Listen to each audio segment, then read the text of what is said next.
नाज़रीन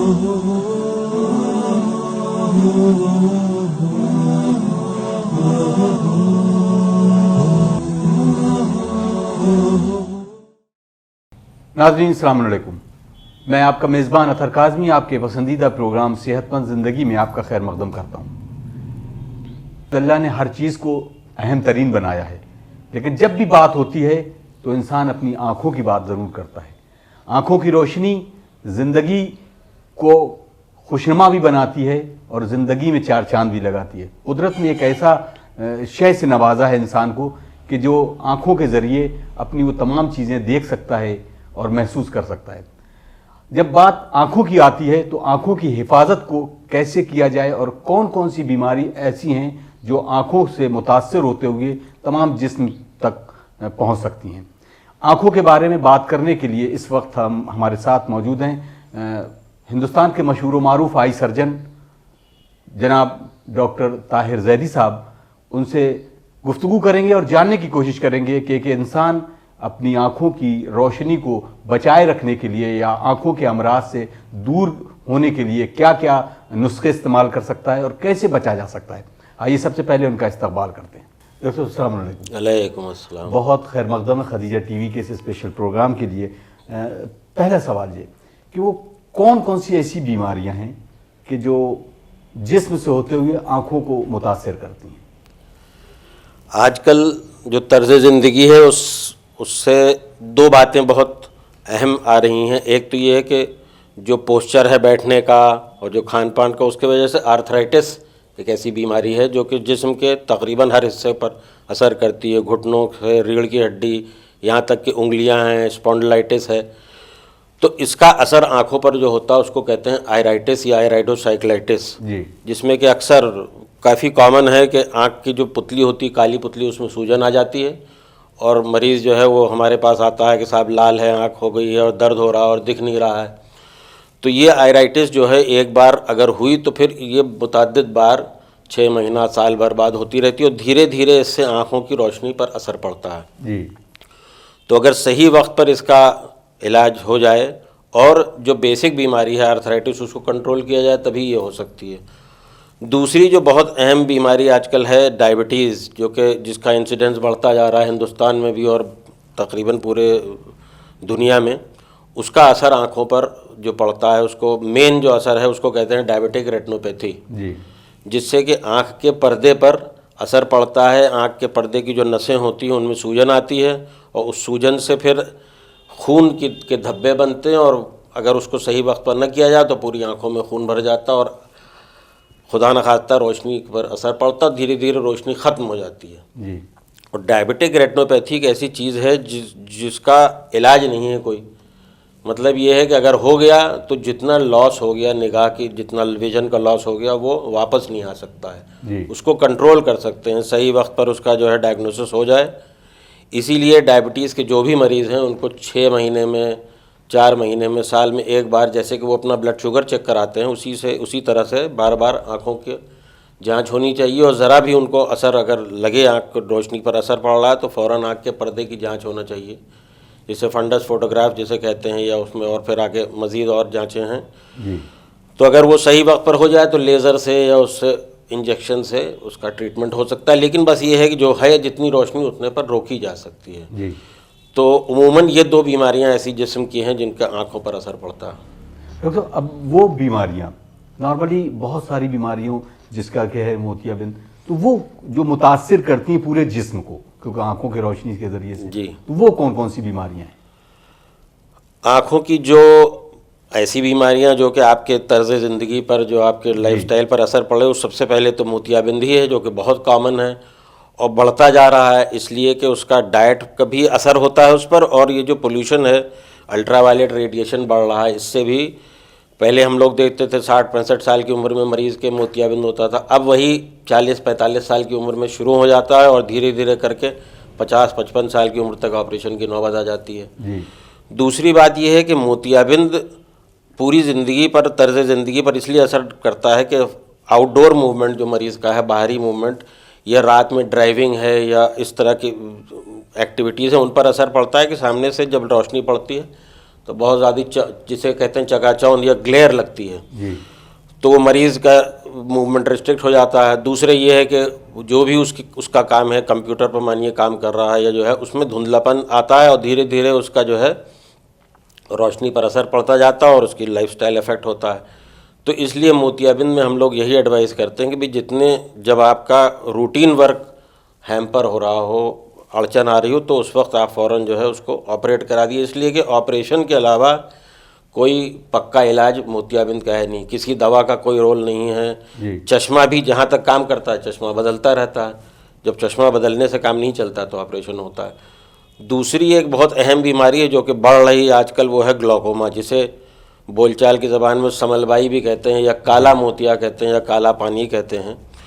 तो ये भी बढ़ती जा रही है। अच्छा, इसमें भी वही बात है कि इसको बल्कि हिंदी में दृष्टि चोर भी कहते हैं कि एक बीमारी एक उसमें ग्लूकोमा में होता है जिसे वो ओपन एंगल ग्लूकोमा कहते हैं या क्रॉनिक सिंपल ग्लूकोमा कहते हैं। उसमें दर्द नहीं होता, कोई तकलीफ नहीं होती मरीज़ को, धीरे धीरे रोशनी कम होती जाती है। अच्छा, पहले वो रोशनी जो है फील्ड ऑफ विजन को अफेक्ट करती है कि मरीज़ अगर सामने देख रहा है तो उसको अच्छा देखेगा, लेकिन इधर उधर की रोशनी धीरे धीरे कम होती जाती है, तो उसका फील्ड जो है वो अल्टीमेटली एक टनल विजन हो जाता है कि सीधे बस एक सामने देख रहा है, इधर देखना है तो गर्दन घुमा के देखे। तो ग्लूकोमा भी दो तरह का होता है, एक नैरो एंगल होता है, उसमें दर्द होता है, बड़ा शदीद दर्द होता है, तो मरीज़ डॉक्टर के पास पहुंच जाता है। लेकिन ये जो क्रॉनिक सिंपल ग्लूकोमा है या ओपन एंगल ग्लूकोमा, इसमें पता ही नहीं चलता कि कब रोशनी चली गई, और एक बार चली गई वो चली गई, फिर वो लौट के नहीं आती है। डॉक्टर साहब, हम ग्लूकोमा की आगे पर्टिकुलर ग्लूकोमा की बात करें, इससे बताएं तो इसकी खास पहचान क्या है कि कैसे एक आम आदमी जो है वो इसमें सबसे पहले तो ये करना चाहिए कि हमको और आपको सबको एक रूटीन हैबिट बना देना चाहिए कि 30-35 साल की उम्र के आगे जब भी सो के उठें, एक आंख बंद करके दूसरी आंख बारी बारी दोनों आंखों से निगाह देखें। इसलिए कि अगर एक आंख में ग्लूकोमा है और मरीज़ दोनों आंखों से देख रहा तो उसको पता ही नहीं चलेगा कि उसकी एक आंख की रोशनी कम हो गई है। तो इसको एक हैबिट बना लें। दूसरे ये है कि जो भी चीज़ देख रहे हैं सामने की चीज़ अगर दिख रही, अगर ये महसूस हो रहा है हमको कि हमें इधर देखने के लिए आँख घुमानी पड़ रही, तो इसका मतलब हमारा फील्ड कम हो रहा है। तो ये भी एक परेशान कुन चीज़ होना चाहिए, फ़ौरन डॉक्टर को कॉन्टैक्ट करें। दूसरे, कभी कभी ग्लूकोमा में ब्लैकआउट्स होते हैं कि आप देख रहे हैं एकदम से पता चला रोशनी गई और एक चंद सेकंड या चंद मिनटों के बाद फिर वापस आ गई। तो इस तरह का सिम्टम अगर है तो और एक और बात यह है कि डायबिटीज़ में ग्लूकोमा ज़्यादा कॉमन है और फैमिली में चलता है, हेरिडिटरी रोल है। अगर किसी माँ बाप को नस्ल से दूसरी नस्ल, जी बिल्कुल, अगर माँ बाप को है या दादा दादी को है तो उसमें पूरी फैमिली की स्क्रीनिंग होनी चाहिए। तो ये किसी भी डॉक्टर से कांटेक्ट में उसकी स्क्रीनिंग होनी चाहिए। उसमें कई टेस्ट हैं, कुछ सिंपल टेस्ट हैं, कुछ एडवांस टेस्ट हैं। तो इस तरह से जो है उसको सही वक्त पर पकड़ा जाए तो उसका इलाज है। अच्छा, इलाज में भी यही है कि दवा चलनी है और ताउम्र चलनी है। जैसे कि ब्लड प्रेशर की और डायबिटीज़ की दवाइयाँ चलती हैं, उसी तरह से ग्लूकोमा की दवा ज़िंदगी भर चलनी होगी तो वो कंट्रोल रहे। वेरी गुड डॉक्टर साहब। और जो उसके बाद जो बता रहे थे कि ये ग्लूकोमा और आपने वो बता दिया मोतियाबिंद के बारे में। जी, एक और चीज़ जो बहुत आजकल वो भी बढ़ती जा रही है, अब ये लाइफस्टाइल डिजीज़, उसको कहते हैं ड्राई आइज़, यानी आँखों का सूखापन। और उसके लिए जो सबसे ज़्यादा जो कल्प्रेट है, जो कि जिम्मेदार है, वो है कंप्यूटर की वजह से ज़्यादा ये प्रॉब्लम जी बहुत बढ़ गई है। उसको कहते हैं, बल्कि उस बीमारी का एक नाम ही दे दिया गया, कंप्यूटर विजन सिंड्रोम। तो कंप्यूटर विजन सिंड्रोम जो है वो आप तो जानते ही हैं, आजकल तो कोई एज लिमिट ही नहीं है, 2-4 साल के बच्चों से लेकर और बुढ़ों तक। कुछ लोग शौकिया और कुछ लोग भी, उनकी रोज़ी रोटी उसी पर डिपेंडेंट है कि साहब कंप्यूटर के सामने। ऐसे ऐसे मरीज़ आते हैं जो कि बताते हैं साहब 10-10 घंटे 12-12 घंटे लगातार कंप्यूटर के सामने बैठे रहना पड़ता है। तो उसमें होता ये है कि ड्राइनेस होती है आँख की।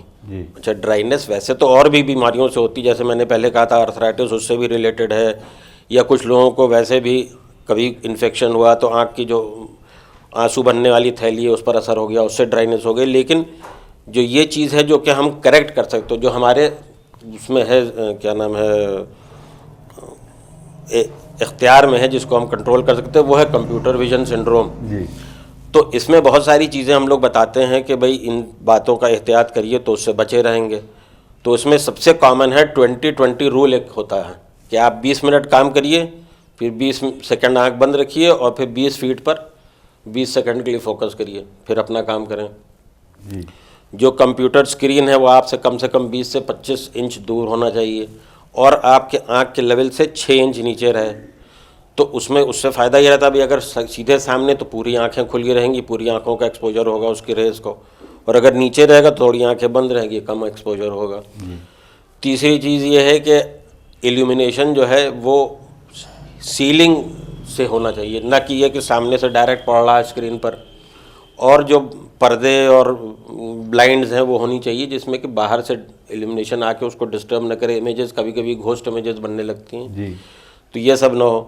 फिर ये है कि बैठें अगर आप तो थोड़ा सा सर पीछे ऐसा मूवमेंट होना चाहिए। पोस्चर के बारे में जी। ये एक बहुत अहम है। मैं समझता हूँ कि नाजरीन के लिए भी बहुत अहम होगा कि वो ये जाने कि कंप्यूटर चलाने में जो इस सिंड्रोम की बात कर रहे हैं डॉक्टर साहब, उसमें बैठना कैसे है, पोस्चर कैसे करना है, वो बहुत इंपॉर्टेंट। वो उसमें मैंने एक तो बात बताई कि मॉनिटर या लैपटॉप आपसे कम से कम 20 इंच दूर हो, जी।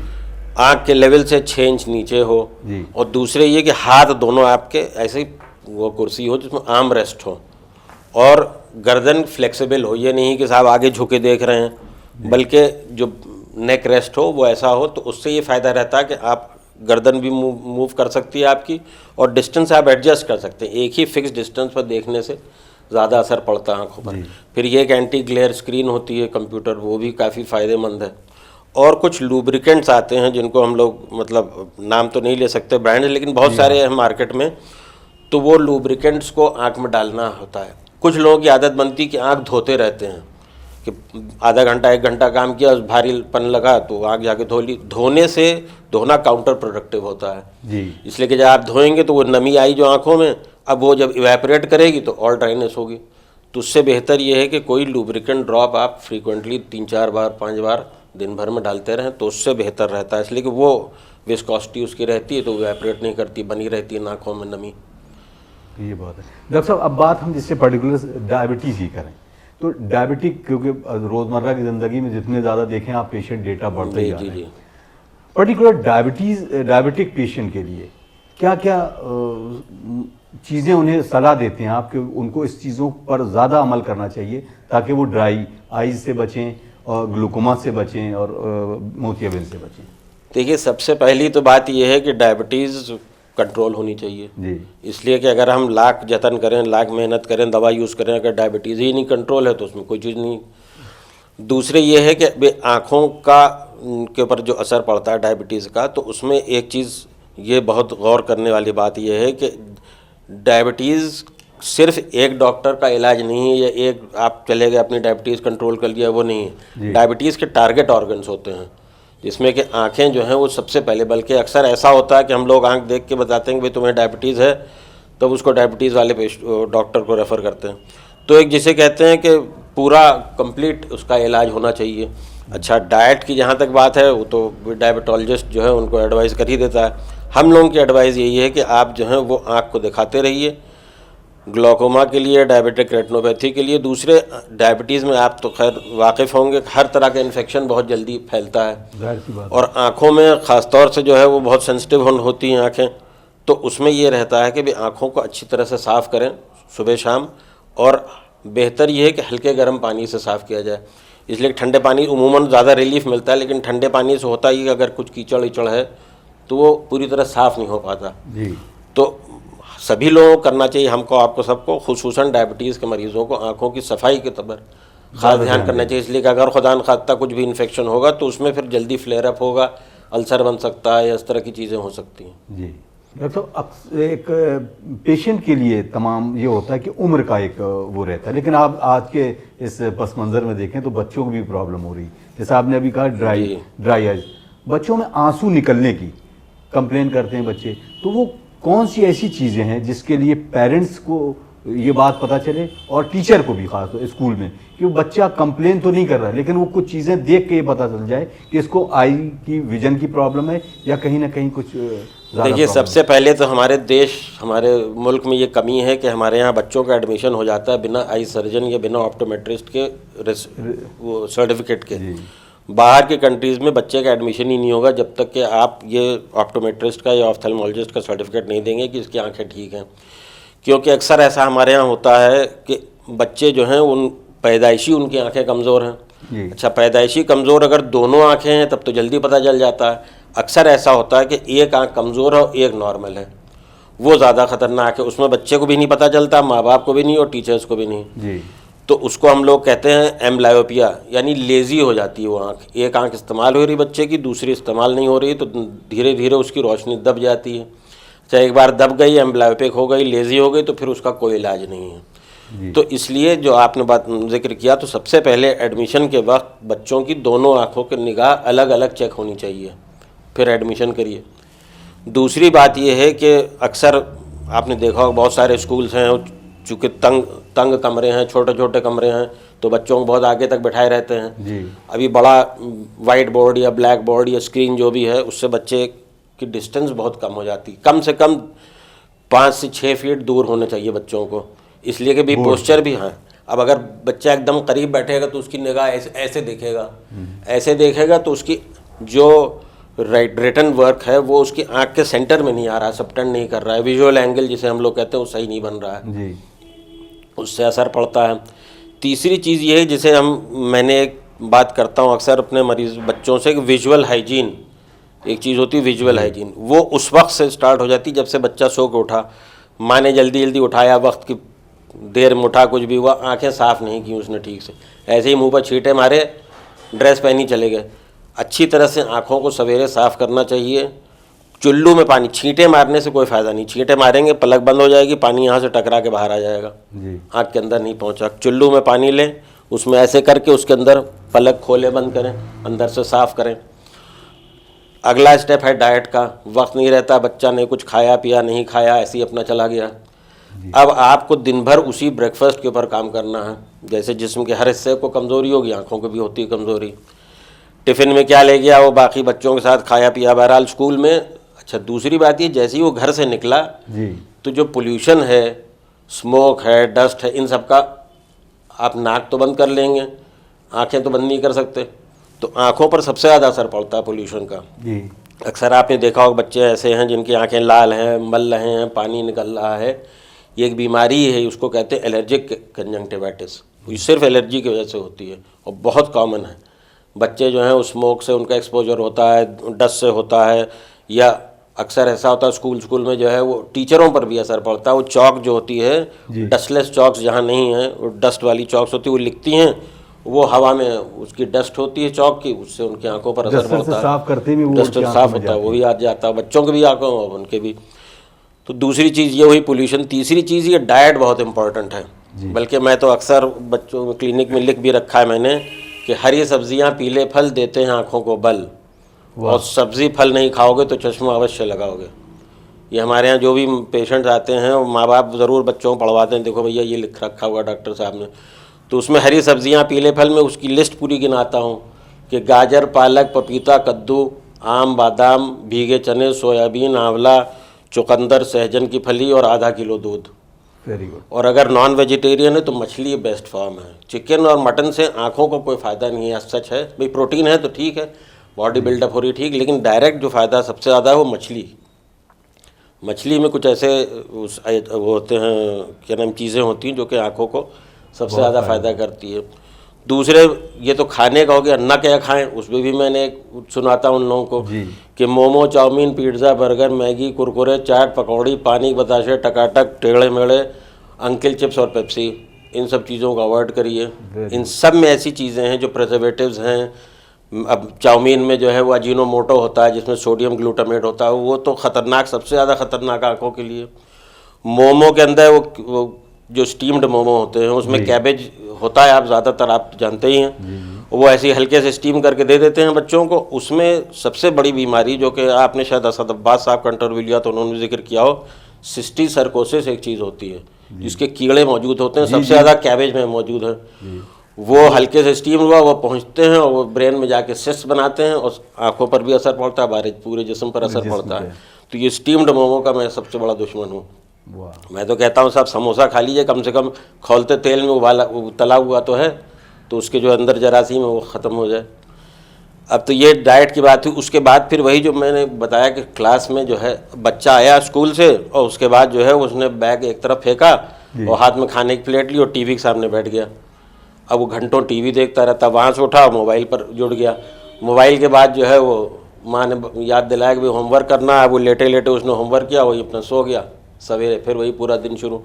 तो इसमें फिजिकल एक्टिविटी जो हमारे आपके बच्चों में है, रोजमर्रा की जिंदगी में बहुत सारे बदलाव भी जिंदगी में हुए हैं लोगों को और इस तरह की प्रॉब्लम्स भी आ रही हैं, वो कौन कौन सी ऐसी चीज़ें हैं कि जिनसे बच्चे और नौजवान या यह कहें कि उम्र पे जो बुजुर्ग लोग भी हैं जिनसे दूर रह के वो अपनी इन तमाम चीज़ों से दूर रह सकते हैं, बीमारियों से, आंखों की? देखिए सबसे बड़ा मुजरिम तो आजकल है मोबाइल। जी। मोबाइल के बारे में मैं जब मना करता हूँ बच्चों को तो उनके पेरेंट्स भी और कभी कभी बच्चे पूछते हैं कि भाई आप मोबाइल क्यों मना करते हैं इतना। सबसे बड़ी बात ये देखिए, नॉर्मल रीडिंग डिस्टेंस जो है हम लोग एडवाइस करते हैं वो 14 to 18 इंचेस है, इतनी दूर पर। ये एल्बो जो है राइट एंगल्स पर हो, 90 डिग्रीज, इससे आप जज कर सकते हैं। मोबाइल आप किसी बच्चे को देखेंगे, बड़े को कभी ऐसे नहीं देखे, वो ऐसे देखता है, तो ये रीडिंग डिस्टेंस बहुत कम हो जाती है, नंबर एक। नंबर दो, इस पर जो गेम्स खेलते हैं वो बड़े फास्ट मूविंग ऑब्जेक्ट्स होते हैं, आँखें जो हैं वो टिकती नहीं, ऐसे ऐसे अगर आप किसी को ऑब्जर्व करिए तो आंखें यूं यूं नाचती रहती हैं। इससे ये है कि आंख के पर्दे पर असर पड़ता है, भी इमेज जो बन रही है उसको आंख को इतना कॉग्निशन का टाइम ही नहीं मिलता कि एक इमेज के बाद दूसरी वो फ़ौरन। तो ये दो। तीसरी बात जो रेडिएशन उसके हैं, जो रेज़ हैं, उनसे आंखों में जैसे पहले भी जिक्र हुआ ड्राई आइज़ का, वो ड्राई आइज़ का होता है असर। लैपटॉप में उल्टी बात है, इसमें तो बहुत नज़दीक देख रहे हैं, लैपटॉप नीचे रखे हुए बच्चे और वो डिस्टेंस बहुत बढ़ जाती है, वो तकरीबन 1-2 से 2.5 फीट हो जाती है, इसलिए उसका भी असर पड़ता है। इसीलिए देखा गया है कि जो कंप्यूटर पर और लैपटॉप पर ज़्यादा लोग काम करते हैं उनमें मायोपिया का इंसिडेंस बढ़ रहा है, यानी माइनस नंबर जो लगता है, चश्मे लगते हैं बच्चों को, तो वो लोग जो कि उस पर कंप्यूटर पर ज़्यादा काम कर रहे हैं उनमें मायोपिया के इंसिडेंस भी है, उनमें नंबर भी बहुत बढ़ता रहता है। अक्सर मरीज़ कहते हैं साहब मैं तो 20-22 साल का हो गया, आपने कहा था 20-22 साल पर नंबर रुक जाएगा, लेकिन बढ़ता जा रहा है। तो उसमें जो कंप्यूटर प्रोफेशनल्स हैं 10 से 12 घंटा जो काम करते हैं उनमें कोई लिमिट नहीं, वो नंबर बढ़ता ही रहता है उनका। अच्छा, नंबर बढ़ने के साथ साथ ये है कि भाई एक आपका आज -1 है, कल 1.5 हो गया, लेकिन विजन भी कम होता जाता है, 6/6 विजन नहीं हो पाता है। तो ये लैपटॉप और मोबाइल का अगर हम, और टीवी, इन तीनों का तो अगर हम ड्यूरेशन कम करें, 1 घंटा 1.5 घंटा, तीनों चीज़ें मिला के, लैपटॉप, पैड, टैब, ये सब मिला के अगर कर दें तो काफ़ी उससे जो है वो आँखों को आराम रहेगा। जी डॉक्टर साहब, हम बात कर रहे हैं, जैसे आपने अभी हमसे अभी डिस्कस कर रहे थे किसी तरह से, तो एक बीमारी कलर ब्लाइंडनेस है या नाइट ब्लाइंडनेस जिसे और दूसरी वो कहते हैं, इन दोनों में क्या फ़र्क है और ये किस तरीके से होती है और कैसे इससे बचा जा सकता है? देखिए, सबसे पहले तो नाइट ब्लाइंडनेस की बात ही, उसको रतौंधी भी कहते हैं हम लोग, और वो विटामिन ए डेफिशिएंसी की वजह से होती है। और अल्हम्दुलिल्लाह शहरों में तो कम हो गई है अब, इसलिए कि भी डाइट ठीक मिल रही, लेकिन गरीब लोगों में या गांव में जहां अवेयरनेस नहीं है, जहां विटामिन ए की कमी होती है, उनसे आंखों में सूखापन भी होता है, उसको कहते हैं ज़ेरोफ्थेल्मिया, सूख जाती हैं आँखें एकदम, और नाइट ब्लाइंडनेस भी होती है। तो अक्सर मरीज़ आते हैं कि साहब दिन में तो ठीक दिखता, रात में नहीं दिखता। और उसमें एडवांस्ड स्टेज जो सबसे ज़्यादा, उसको कहते हैं रेटिनाइटिस पिगमेंटोसा, यानी आँख के पर्दे डैमेज हो जाते हैं और फिर उसका कोई इलाज नहीं है। तो उसमें भी यही है, जैसे कि भी वक्त रहते अगर पता चल जाए और विटामिन ए की डोज सही मिले उसको और उसका एक केयर हो तो बेहतर हो जाता है। दूसरी जो आपने जिक्र किया कलर ब्लाइंडनेस का, ये एक हेरिडिटी है जिसको सेक्स लिंक्ड इनहेरिटेंस कहते हैं।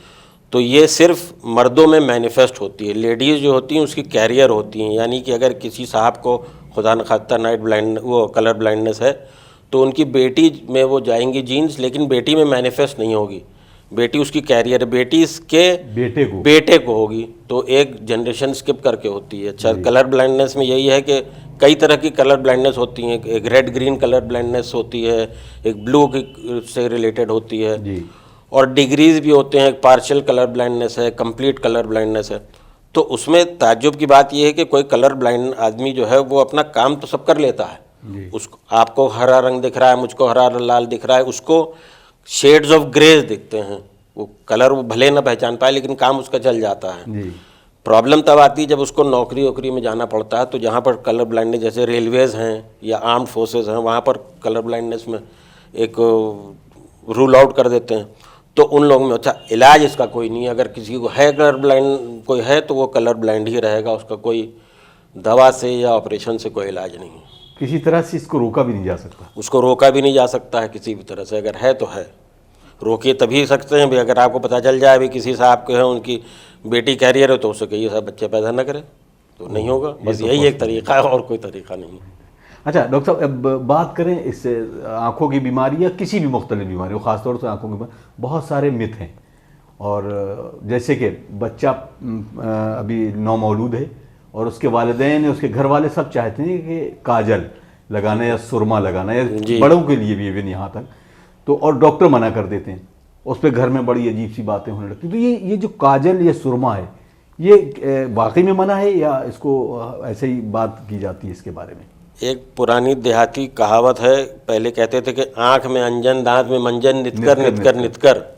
तो मैं उसको मरीजों को कहता हूँ कि आँख में अंजन मत कर मत कर मत कर। अंजन कहते हैं काजल को। इसलिए प्रॉब्लम यह है कि काजल जब लगाया जाता है पैदा हो नौमौलूद बच्चों, जैसे आपने बताया बच्चों को, तो उसमें यहाँ पर जो आँख में छेद होता है जिसमें से टीयर्स ड्रेन करते हैं जी। अब तरह तरह के काजल हैं, चिकनाई है, वो उसमें जमा रहती है, साफ़ करते नहीं तो धीरे धीरे वो ब्लॉक हो जाता है। कुछ बच्चों में तो पैदाइशी ब्लॉक होता है, देखा होगा पानी बहता रहता है, वो खैर आगे चल के ठीक हो सकता है, लेकिन ये तो आप उसको और ब्लॉक कर रहे हैं। दूसरे ये सबसे ज़्यादा जो मिथ की बात आपने की, वो जब चोट वोट किसी को लग जाए, कोई इमरजेंसी हो जाए, लोगों को समझ में नहीं आता। अक्सर ऐसा मरीज़ आते हैं साहब वो आँख में गड़न हुई और वो किसी ने बताया, उसमें से आप पान का पत्ता बांध दिया और बकरी का दूध डाल दिया और वो जो है रुई जो है भिगो के बांध दी, तो उस चक्कर में और जो थोड़ी बहुत इंजरी होती है और बढ़ जाती है जी। और फिर वह खुदा न खास्ता लाइलाज हो जाती है। तो इस तरह की चीज़ों से बचना चाहिए। अगर मानिए आँख में कोई कुछ पड़ गया हो तो फ़ौरन उसको जितना धो सकें, मले नहीं, मलना तो ख़तरनाक होगा। मैं यही सवाल आपसे करना चाह रहा था कि जैसे कोई इंजरी हो गई है या प्राइमरी आप उसको ये कहें कि इन्फेक्शन है किसी तरह का, तो सडनली क्या क्या करना चाहिए? पहले ही उसका जो फर्स्ट एड है वो किस तरह से करना? एक बहुत इंटरेस्टिंग चीज़ ये है कि अगर आँख में पड़ गया, मानिए दहनी आँख में कुछ पड़ गया, आपको लगा कि कुछ रेत वेत पड़ गई, कुछ भी पड़ गया, तो उस आँख को न मल के दूसरी आँख को मलिए जी। इसलिए कि जब एक आँख मली जाती है तो पानी दोनों से निकलता है जी। तो अगर मानिए इस आँख में कुछ पड़ा है तो मैं इस आँख को मलूंगा तो पानी इससे भी बहेगा, तो कभी कभी तो उसी से डिसलॉज हो जाता है जी। अगर नहीं हुआ तो कोई भी ऑइंटमेंट जो है, एंटीबायोटिक ऑइंटमेंट बगैर नाम लिए बताऊं, तो वो उसमें लगा दीजिए। वो सबसे अच्छा रहता है कि चिकनी बजाय इसके कि देसी घी लगाया जाए या कुछ लगाया जाए, कोई एंटीबायोटिक ऑइंटमेंट लगा के अगर आराम न मिले तो फ़ौरन जो करीब के आँख के डॉक्टर उनके पास जाएं। और दूसरी यही है कि अगर मानिए कोई चोट लग गई हो तो उसको जो है उस मरीज़ को आँख को कवर करके, मतलब कोई चीज़ इसलिए कि भाई और मज़ीद उसमें कोई इन्फेक्शन न हो, फ़ौरन फर्स्ट एड बजाय ख़ुद देने के किसी भी डॉक्टर से कांटेक्ट करें और इलाज हो उसका।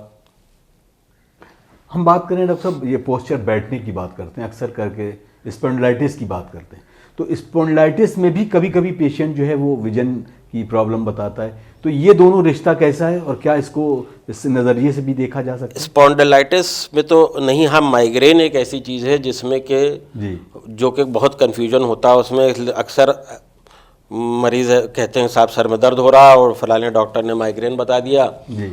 और वो उसी में उलझा रहता है, जबकि सही मानों में ये कि आँख की वजह से हो रहा है।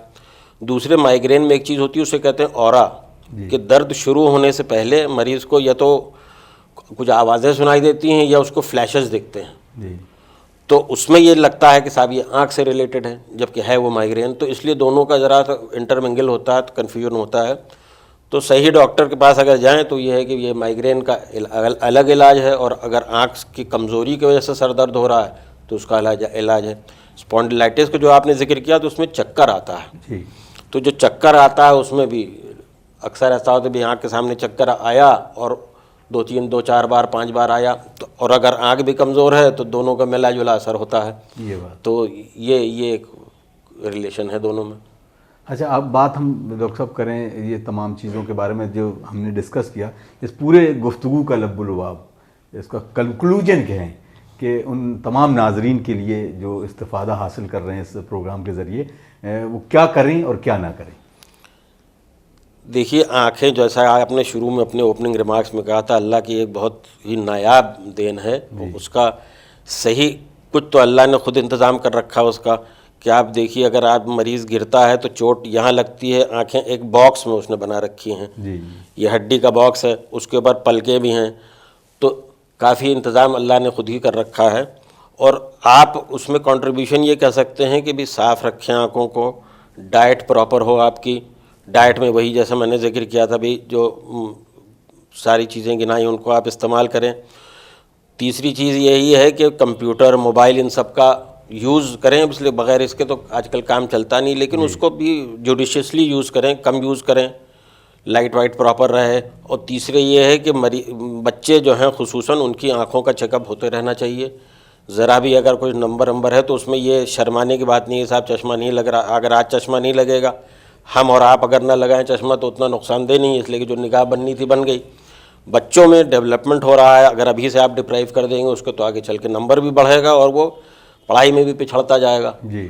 तो इन सब बातों का ख्याल करें। चोट लगे तो उसको फ़ौरन डॉक्टर को दिखलाएं। डायबिटीज़ का ख्याल रखें, ग्लोकोमा का जैसे मैंने बताया था अभी सामने देखें, अगर इधर उधर आपको ज़रा भी रोशनी में कमी लगे तो फ़ौरन कंसल्ट करिए।